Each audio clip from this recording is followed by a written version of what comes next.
Assalamualaikum warahmatullahi wabarakatuh. Pada video kali ini akan mengupas tentang sejarah Nahdlatul Ulama di Tasikmalaya. Berbicara mengenai berdirinya Nahdlatul Ulama di Tasikmalaya tidak terlepas dari kebijakan Bupati Tasikmalaya pada saat itu, yakni Raden Tumenggung Wiratanuningrat atau yang dikenal dengan Aum Soleh, dalam membentuk perkumpulan ulama untuk mendukung kebijakan-kebijakan Bupati dalam mendapatkan supremasi umat Islam di Tasikmalaya, yaitu membentuk suatu perkumpulan guru agama atau yang dikenal dengan PGA pada tanggal 15 Juni 1926, yang tokoh-tokohnya antara lain Ki Haji Sujai dari pesantren Kudang yang sekarang menjadi Kudang Pesantren, Ki Haji Zarkasi dari Jajawai, Ki Haji Fakhruddin dari Cikalang, dan Ki Haji Muhammad Fahru Rozi dari Sukalaya. Tujuan dibentuknya PGA harapannya agar masyarakat bisa patuh terhadap kebijakan-kebijakan yang dikeluarkan oleh Bupati, karena pada saat kepemimpinan Wiratanuningrat campur tangan Belanda di Tasikmalaya sangat besar. Adapun respon dari kiai atau ajengan di luar pembentukan PGA yang diinisiasi Bupati Tasikmalaya tersebut menyatakan keberatan, karena menurutnya perkumpulan guru agama yang dibentuk oleh Wiratanuningrat dari kebijakannya terlihat mendukung pemerintah kolonial Belanda di Tasikmalaya. Salah satu contohnya adalah kebijakan Bupati Wiratanuningrat yang mewajibkan setiap masjid jami yang ada di Tasikmalaya pada saat kegiatan khutbah Jumat harus mendoakan secara khusus kepada Bupati dan pemerintah kolonial Belanda, yang secara tersirat berarti mendukung pemerintah kolonial Belanda yang bertentangan dengan umat Islam di Tasikmalaya dalam melawan penjajah Belanda. Di luar kiai atau ajengan yang tidak sependapat dengan pembentukan PGA yang dibentuk oleh Bupati Wiratanuningrat menyebut bahwa perkumpulan tersebut disebut dengan Izhar, yaitu Idharu Baitul Muluk wal Umaro, yang artinya jelas-jelas menyatakan sumpah setia kepada raja dan penguasa. Maka kiai atau ajengan yang tidak suka berbaur dengan unsur politik berinisiatif untuk melakukan konsolidasi yang pertama, yaitu membentuk perkumpulan kiai atau ajengan pesantren di Tasikmalaya yang tergabung dalam kelompok pesantren. Pada perkembangan selanjutnya, karena banyak kiai atau ajengan yang memiliki pesantren atau pernah menjadi santri dan kurang setuju dengan kebijakan Bupati Wiratanuningrat yang membentuk PGA, maka cikal bakal berkembangnya organisasi Nahdlatul Ulama di Tasikmalaya mudah mendapati hati masyarakat Tasikmalaya, karena secara kultural antara Nahdlatul Ulama dengan pesantren sangat erat hubungannya, dan sebagian ulama, kiai atau ajengan, dan masyarakat Tasikmalaya sangat membenci keberadaan kolonial Belanda di Tasikmalaya, yang melihat bahwa Bupati Wiratanuningrat hampir sebagian kebijakannya dalam memerintah mendapat pengaruh dari kolonial Belanda.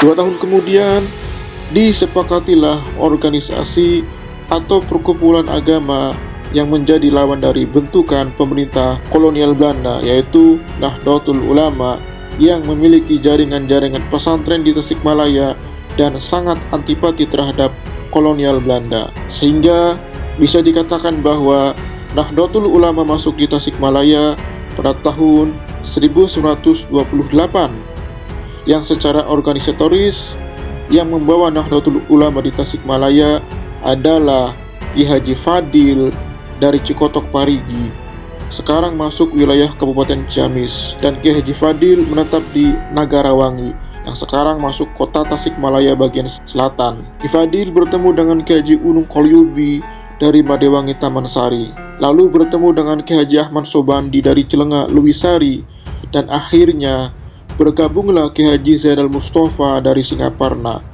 Ajangan Yahya dari Madewangi, Ajangan Samsudin, Ajangan Ruhyat dari Cipasung, dan lain sebagainya. Lalu terbentuklah Ki Haji Fadil sebagai Rois Suriah dan Ki Haji Ahmad Sobandi sebagai Ketua Tanfiziyah dalam kepengurusan Nahdlatul Ulama cabang Tasikmalaya tahun 1928. Tetapi kepengurusannya masih belum stabil karena intervensi Belanda yang tidak menyetujui adanya perkumpulan ulama di Tasikmalaya selain PGA.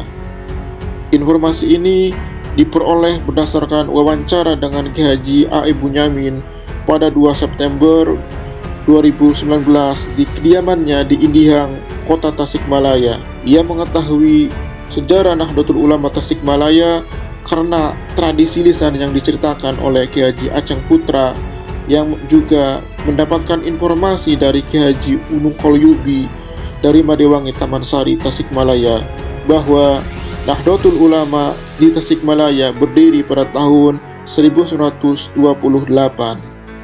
Di sisi lain, dengan bergabungnya Raden Sutisna Senjaya, seorang aktivis paguyuban Pasundan, memiliki andil yang sangat besar dalam menyebarkan dan mengembangkan organisasi Nahdlatul Ulama di Tasikmalaya. Bergabungnya Sutisna Senjaya dengan Nahdlatul Ulama karena beliau bertemu dengan Ki Haji Otong Hulaimi, seorang kiai dan juga aktivis Nahdlatul Ulama yang memiliki kedalaman ilmu agama Islam. Pertemuan tersebut diawali ketika Raden Sutisna Senjaya ingin belajar mengaji kepada Kiai Otong Hulaimi, maka lama-kelamaan Sutisna Senjaya tertarik menjadi anggota Nahdlatul Ulama. Menurut riwayat, Raden Sutisna Senjaya belajar agama karena masih kosong dalam hal ilmu agamanya karena kondisi lingkungan yang kurang mendukung. Setelah Nahdlatul Ulama terbentuk pada tahun 1928, 4 tahun berikutnya, tepatnya pada tahun 1932, Nahdlatul Ulama Tasikmalaya mengadakan rapat konsolidasi di Jalan Dewi Sartika. Diputuskan dalam rapat tersebut yang menjadi pengurusnya yaitu Ki Haji Ahmad Sobandi dari Cilenga sebagai Rois Suriah dan Raden Sutisna Senjaya sebagai Tanfiziyah. Raden Sutisna Senjaya menerima jabatan tersebut dengan syarat yang menjadi sekretarisnya adalah Ki Haji Otong Hulaimi. Permintaan tersebut dapat dipenuhi dan diputuskan pula. Wakil ketua Tanfiziyahnya adalah Haji Masduki dan wakil sekretarisnya adalah Tabi'i.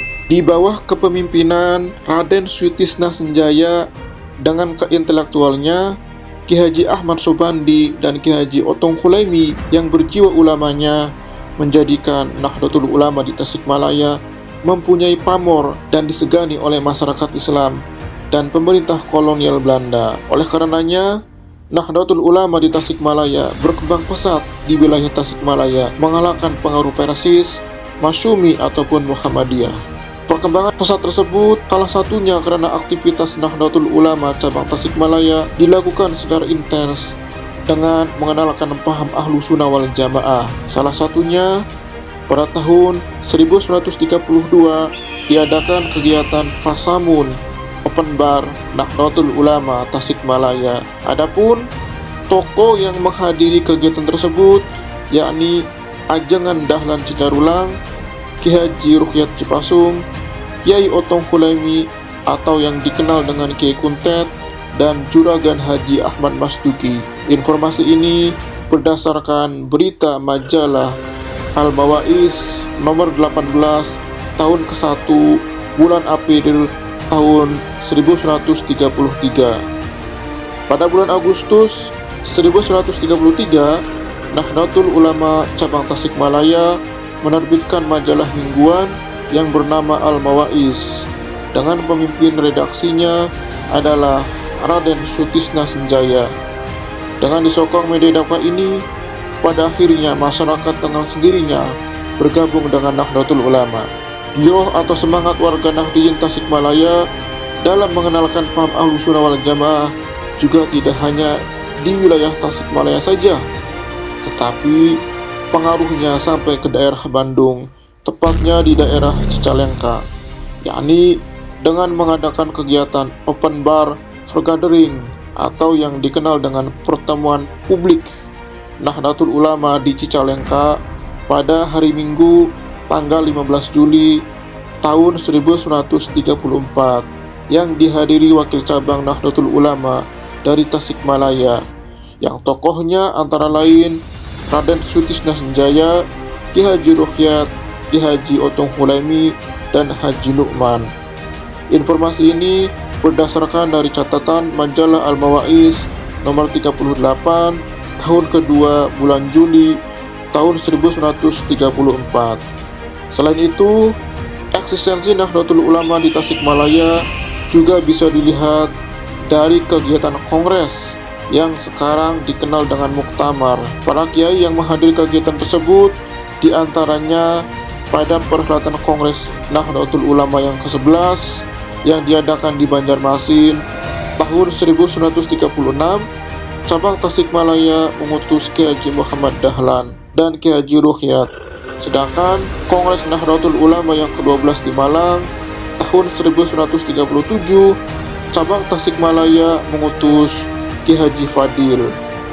Kemudian Kongres Nahdlatul Ulama yang ke-13 yang diadakan di Menes, Banten pada tahun 1938, cabang Tasikmalaya mengirimkan utusan antara lain Ki Haji Fadil, Ki Haji Ruhyat, Ki Haji Zainal Mustafa, Haji Munir sebagai perwakilan dari Suriah. Adapun Ki Haji Muhammad Dahlan, Kiai Ahmad Sujai, dan Kiai Otong Hulaimi perwakilan dari Tanfiziahnya.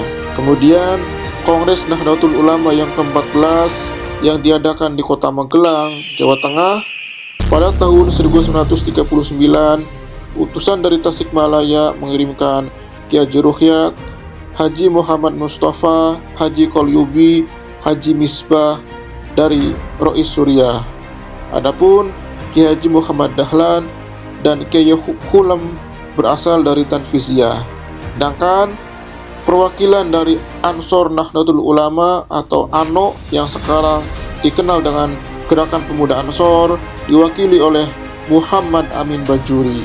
Pada Kongres Nahdlatul Ulama yang ke-15 yang diadakan di Surabaya tahun 1940, cabang Tasikmalaya mengirim utusan diantaranya Kiai Ahmad Jangi, Ki Haji Muhammad Subandi, Ki Haji Zainuddin, Ki Haji Burhan, perwakilan dari Suriah.